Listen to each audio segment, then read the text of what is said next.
शबनम साहिबा का मामला अभी थमा भी नहीं था कि आयशा साहिबा सुर्खियों में आ गईं।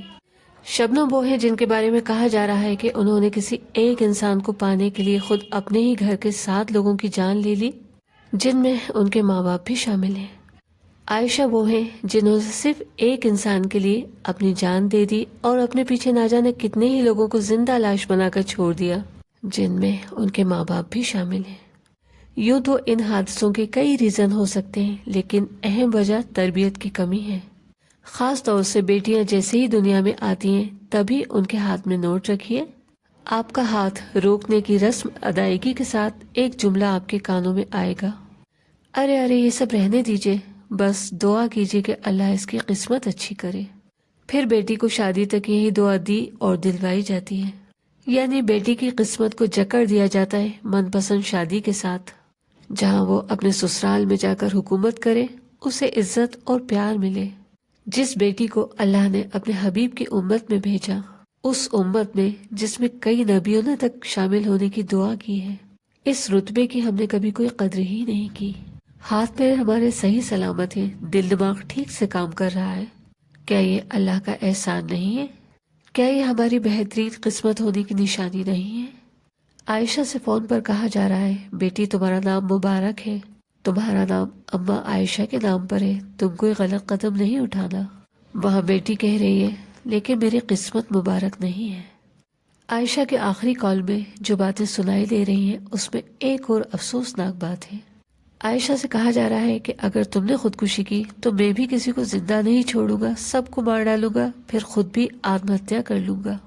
तकलीफ दे बात यह है कि आयशा को इस तरह ये मैसेज दिया जा रहा है, जिसे हम बहुत प्यार करते हैं और वो हमारी बात ना माने, वो हमें ना मिले, तब आत्महत्या ही एक रास्ता है।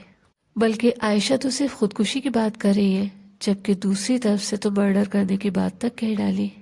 कुरान की कसम जरूर दी, लेकिन इस तरह की कोई बात किसी की जबान पर नहीं आई कि बेटी ऐसा कोई कदम नहीं उठाओ जिससे तुम्हारी आखिरत भी खराब हो जाए। तुम अपने दोनों जहां बर्बाद मत करो। खुदकुशी तो हराम है, इससे तुम्हें अल्लाह नहीं मिलेगा बल्कि अल्लाह की नाराजगी मिलेगी। दुनिया तो आमाल की जगह है, बदले की जगह तो आखिरत ही है। तुम सब्र से काम लो। आखिरकार आयशा ने खुदकुशी कर ली। इस तरह वो दुनिया से भी गई और आखिरत भी खराब कर ली।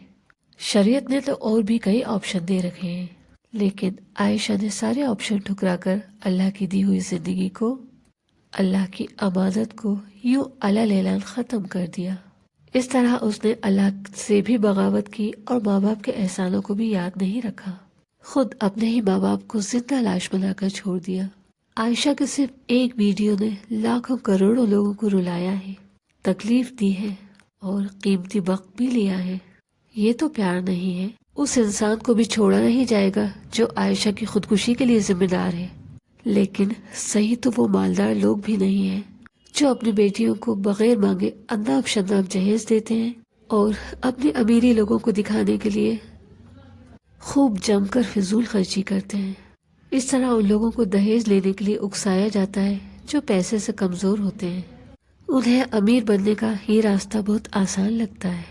इस तरह ये जहेज लेने और देने की चेन जितनी हम देख पाते हैं उससे कहीं ज्यादा लंबी है। इस मुद्दे पर कहने और करने के लिए बहुत कुछ है, लेकिन चंद जुमलों पर अपनी बात खत्म करूंगी। मोहब्बत तो वो है जो हर हाल में पाकीज़ा रहे, खूबसूरत रहे, रोशनी बिखेरती रहे, इंसान को बुलंदी पर पहुंचाए। ये मोहब्बत कैसी है जो किसी की जिंदगी में अंधेरा कर दे, बदनाम और बर्बाद कर दे, इंसानियत के दर्जे से नीचे गिराकर दरिंदा बना दे। मोहब्बत पाक हो, किसी को भी अंधेरा नहीं बल्कि रोशनी दे, मोहब्बत नूर बन जाए। इसका एक ही रास्ता है, किसी लामहदूद से मोहब्बत की जाए। लामहदूद यानी अनलिमिटेड। अगर हम किसी लिमिटेड से मोहब्बत करेंगे तो यकीनन मोहब्बत भी लिमिटेड ही होगी।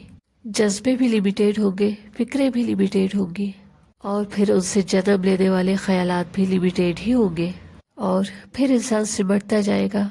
अंजाम वही होगा जिसका अभी जिक्र किया गया है। इसका हल यह है कि मोहब्बत अनलिमिटेड से की जाए ताकि मोहब्बत के असरात भी अनलिमिटेड हो। किसी ऐसे से मोहब्बत की जाए जो कभी छिन ना सके, बट ना सके। یوں بھی چھن جانے والی چیز تو محبت کے لائق ہی نہیں ہے، چاہے وہ پیسہ ہو، عہدہ ہو یا کوئی انسان ہی کیوں نہ ہو۔ جس محبت کے چھن جانے کا خطرہ رہتا ہے وہ تو ہمیشہ پریشان ہی کرتی ہے۔ محبت ایسے سے کی جائے جس کا دھیان ہم پر سے ہٹے ہی نہیں، محبت ایسے سے کی جائے جو انصاف کرتا ہو۔ ہمارے اندر چھپی تمام محبت کا حقدار صرف محبت بنانے والا یعنی رب ہے۔